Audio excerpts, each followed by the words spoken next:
Hello friend, इथं करत आहे आपण गॅस चालू.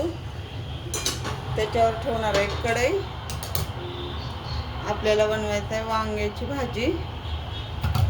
इथं घेतलेले 2-3 पाकळ्या लसूण, सुकं खोबरं आणि अद्रकचा तुकडा आणि कोथिंबीर टाकायची आपल्याला. कढई गरम होते. इथे घेतलेला शेंगाचा कूट, हळद आणि गरम मसाला आणि मीठ. आपल्याला खारं वांगं बनवायचं आहे.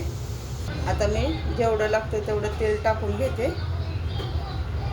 तेल ठेवलेलं आहे गरम होण्यासाठी. आता मी मिक्सरच्या सहाय्याने बारीक करून घेतलेलं आहे खोबरं, लसूण आणि कोथिंबीर. आता आपण जिरा आणि मोहरी टाकून घेतलेली आहे. एक असा कांदा चिरून घेतलेला आहे, तो पण टाकून घेते तेलामध्ये. आता हे खोबरं लसूणचं वाटण टाकून घेऊया आपण. थोडंसं मी शेंगाच्या कुटामध्ये पण काढलेलं आहे थोडंसं वाटण. आता कढीपत्ता टाकून घेऊया, एक जीव करूया. आता मी इथे एक टमॅटो घेतलेला आहे गावरान. आता तो मिक्सरच्या सहाय्याने मी बारीक करून घेते. आता ही टमॅटोची पेस्ट पण टाकून घेते. आता ह्या सगळ्या वाटणाचा मी एक जीव करून घेते सगळं. मीठ, हळद आणि गरम मसाला टाकलेला आणि थोडंसं खोबऱ्याचं तूप. तर आपलं वाटण छान असं तळून निघतंय.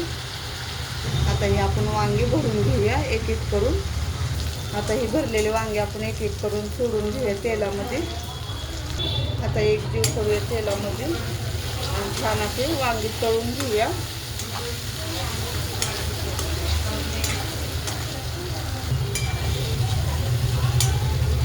आता कोथिंबीर टाकून घेते थोडीशी वरतून. एक जीव केलेला आहे तेलामध्ये. आता कोथिंबीर टाकलेली आहे. मी गरम पाणी ठेवलेलं आहे एका साईडला, ते आता टाकून घेते जेवढं लागते तेवढं. इथं आपण गरम पाणी केलेलं आहे. इथं सारण थोडं राहिलेलं होतं, त्यात मी गरम पाणी टाकून घेतलेलं आहे. एक जीव करून घेते. गरम पाणी टाकलेलं आहे.